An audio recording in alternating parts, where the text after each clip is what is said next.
Hello everyone and welcome to another tournament video. We are on matchup number 11. We're almost through the first round. We still have a few more matchups to do, but we're pushing through. The same three as always debating. We are going to be talking about Sonic Adventure versus Pokemon Red. This is, we were talking about this, kind of a funny matchup because it'll probably be an easy one to decide. Though I think some interesting points. Finally get a toss-up. Well, not toss-up, but a really easy one. Yeah, but I think, there'll still be some interesting points to debate and talk about a little bit before our obvious vote comes out. Sonic Adventure, but it was a 3D game. The first time Sonic really stepped into 3D. 3D Blast doesn't count. So in that sense, it's still kind of iconic. Maybe not in a good way, but it is what iconic. Paved the way for Sonic Boom to happen. Yeah, there's really no good way to introduce it. Pokemon Red, it was the start of something incredible, and I think, especially when you think of the whole development process, and we're not going to talk about that. There's not a video about Pokemon dissection, but just the way it came about and the implementation on a Game Boy system that's extremely limited in hardware is absolutely revolutionary. And so, just a little brief introduction for you guys. But who would like to start shitting on Sonic Adventure? Me. All right. I made a video about it. Sonic Adventure, as much as I love it and as much as it's completely subjective, it's a terrible game. Okay, and we could go on about this. Do you have to explain much about why it's so bad? Name one glitch that happens. Well, just for the sake of it. Travis, just watch the video that I had of all the gameplay. I think you'll be able to count on like 10 hands how many glitches you'll see. Oh god, it's bad. Just for the sake of being devil's advocate here, because we could go on and on about how awful Sonic Adventure is. You're, a competitive Pokemon player at times. You're not like it's Smash Bros. Level, but you dabble in it. Is Pokemon Red not extremely glitch-filled in the way it works with game-breaking mechanics also? Oh, absolutely it is. So, all right.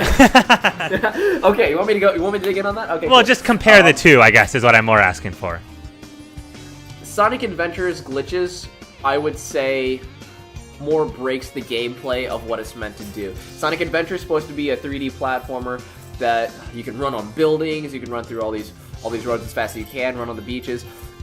It's all about momentum and platforming being at the forefront, except for Big the Cat. That's one of the issues that I had with it that I already mentioned before. Big the Cat was basically the break in the whole momentum platforming that the game was really pushing for.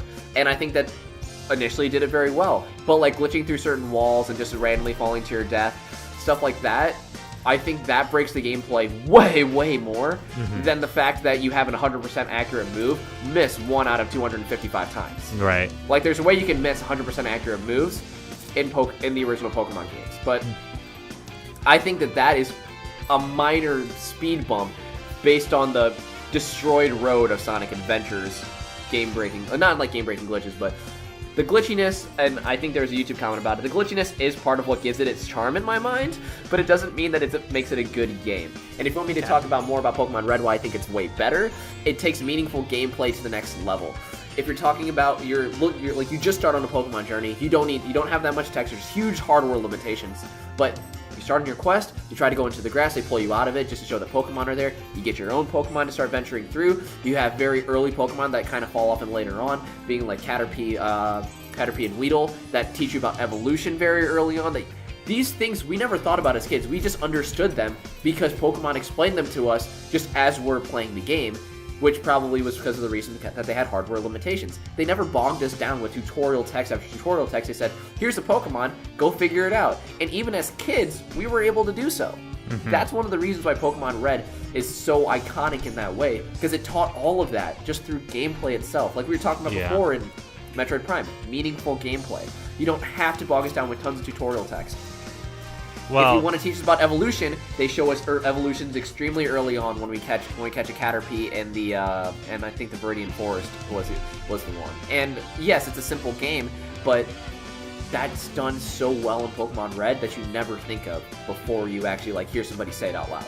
Yeah. Well, and what bothers me is Mario 64 has issues as well, but it paved the way for incredible games to come after. Sonic Adventure had issues, and they never fixed them in later games. They all came out crap. So it's we can't even make the argument that Sonic Adventure set the stage for great things in the future. Sonic Boom, I already said that. It started awful and then went to Sonic Boom. It's like... It evolved. What was that right now? Sonic Forces. Not terrible, but I mean, it's... It's just it hasn't made the advancements. Like, yeah, it's 3D Sega. 3D Sega just struggles for some reason. Yeah, if Sonic Adventure never existed and they stayed like Sonic Mania forever, it would have been way better. Like, you could almost argue this game kind of killed the fun of the franchise. It didn't kill the franchise. Sonic was successful. But... Sonic Adventure 2 was good.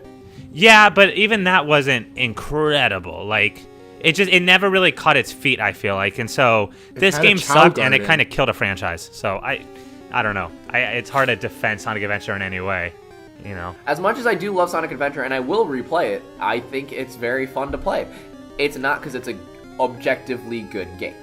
Right. It has great music. Sonic games always have good music, but there's not much of a redeeming factor with Sonic Adventure. They try to do different things. I do want to mention it because it is one of the core things about Sonic Adventure. They tried to intermingle like 6 different stories into one, and it was an attempt.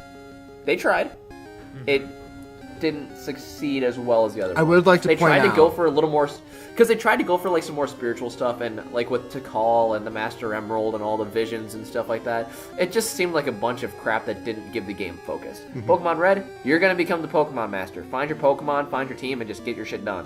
Right. Boom. I would like to point out though, Pokemon Red did give people seizures in Lavender Town, and Sonic Adventures did not. Only the Japanese versions. Only the Japanese versions. But right, Sonic Adventure wins.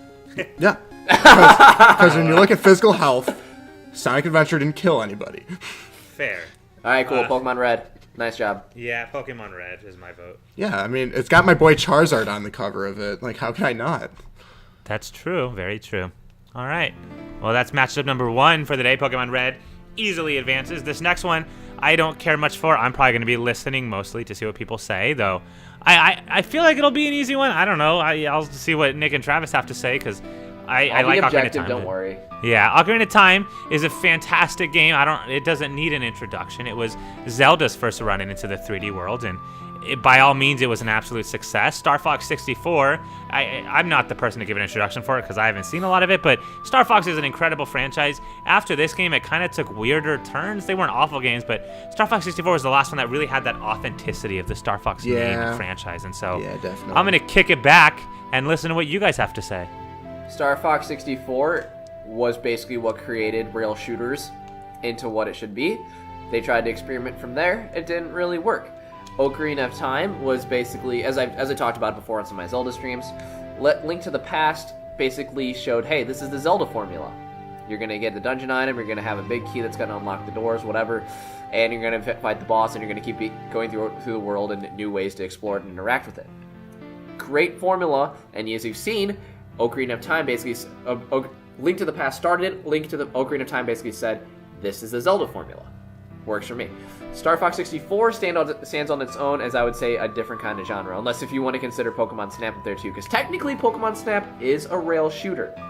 Shooting with a camera, though. Oh my god. So, I know this one sounds like a very easy one, and it probably will be an easy one for me to talk about, but if I want to talk about the positives of Star Fox 64, it's done more for meme culture. Do a barrel roll would never exist if Star Fox 64 didn't have those awesome voice clips. It's true. Google even does a barrel roll because of this game. It's true. Yeah. Tell me what Google does because of Ocarina of Time. Nothing. Yeah, nothing. Yeah, well, that's why we can't knock Star Fox 64. That game is revolutionary, and it did have such an impact in ways that we didn't really notice, you know, and so I think it deserves a lot of credit for that. I can definitely say as a kid, I definitely preferred to play Star Fox 64 over Ocarina of Time, but I also... How about that? Let's talk about accessibility. Star Fox 64 easily has better accessibility. Oh, yeah. Yeah, because as a dumbass child that I love to say that I was, I could not figure out Ocarina of Time's dungeons once it got into the Shadow Temple because, like what the hell's going on? Okay, the Shadow Temple, I will say, is probably one of the hardest. Exactly. So that's when I always quit. I would always get to that point, and I'm like, okay, I don't know what I'm doing, and I would always just give up because I just didn't care as a kid. I'm just like, okay, I have other games like Mario 64 where I know exactly what I can do and win. Whereas Star Fox 64, I did not own as a kid, but every single time I went to my friend Tommy's house, I would make him watch me play this game because it was so fun. And I would always only beat the first couple levels and then leave, and then he would always beat the rest of it and make me sad and have to start over next time. But I mean, there's a reason why Star Fox Zero was basically a remake of Star Fox 64 is because they had so many things done right that. Well, it technically wasn't a remake, but I know what you're saying. Like they tried to structure it the same way, and then they had That's how the the weird original Star Fox was for the Super Nintendo, though. Technically, Star Fox 64 was basically like a remake of the Super Nintendo one. Technically. Okay, so another thing that I was going to bring up, I know it doesn't really factor as much into Mike's thing, but let's talk about replayability, because I would also argue that Star Fox 64 has way more replayability than Legend of Zelda: Ocarina of Time. I love taking the different paths in Star Fox 64. I usually try to take a similar one and branch off for like 1 or 2 planets because I like certain stages. But Star Fox 64, in terms of if you want to have a game that has more lasting value that you can play over and over and over again and still experience something new, Star Fox 64 is the way to do it. So, for Ocarina of Time, I had to glitch the game to do it. So let me ask a question. If I had never played a video game before and I had listened to this, I would assume Star Fox 64 is the better game. And I think Ocarina of Time is so loved because it was Zelda's first experience into 3D. It's based off of a well-loved franchise. Is there an argument then to pick Star Fox 64 over Ocarina of Time? You mean the other way around? You're saying, is there an argument to pick Ocarina of Time over Star Fox? No, because we know that Ocarina of Time is like one of the greatest games of all time among so many people who ever rank games that it's my number with one. how many pluses that we've just been giving Star Fox over Ocarina of Time. Is that enough to justify giving that the vote? Are you? I disagree completely. I was just trying to give Star Fox 64 a fair chance. I asked a question to disagree with, Nick. Okay, sorry. I was just trying to give Star Fox 64 a fair chance. You want me to start diving into Ocarina of Time now? I feel like we should at least talk about it a little bit, you know. Okay, so this is gonna come up from my huge nerding of this game. Remember, just keep some of your arguments for the next couple series, but give us a good rundown. Basic preview. A brief summary. Yeah. Ocarina of Time does something that a lot of people don't notice. The first major things that you see as the world progresses. One of the things that you don't see in Star Fox 64 that you do see in Ocarina of Time is how the world changes after you defeat certain milestones in the game. When you beat the Great Deku Tree and he fades away, he gives you the Kokiri Emerald and he becomes completely gray. You see all that change happen in real time, and that was you're basically saying go on your adventure. The first child dungeons that you go through is all about being through nature. Ganondorf tries to get everybody through through some kind of other means, and it's not man-made. So everything has such a big nature component coming from the Kokiri Forest, and from there all the ones in the adulthood section are all man-made.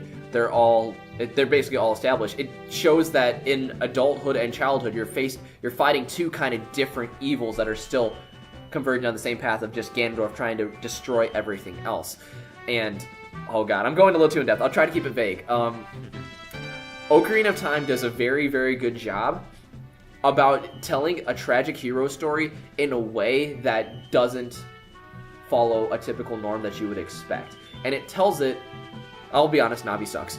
It tells it in a way that doesn't hit you until you've actually thought about it a little bit more. It never stuck out to me before that all of the child dungeons are about nature and about curing nature until I started thinking about it. I was like, the adult sections are very different than the child sections. And again, you get to see how the time changes, and that's a revolutionary thing. I mean, they kind of did in Link to the Past, but that's with a different kind of world. You see things happen in real time. You see how it changes, and you see the hero story develop, and at the very end, basically what kept Navi to Link and keeping his innocence flies away at the end. Ganondorf basically stole Link's innocence.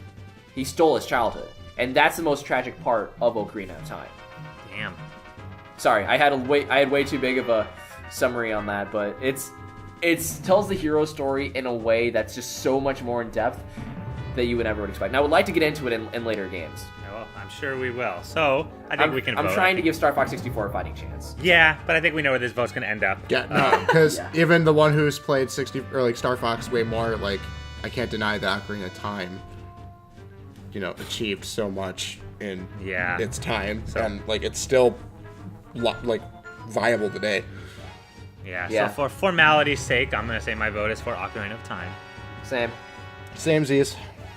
Sweet. All right. I think fun factor does stay with Star Fox 64 though.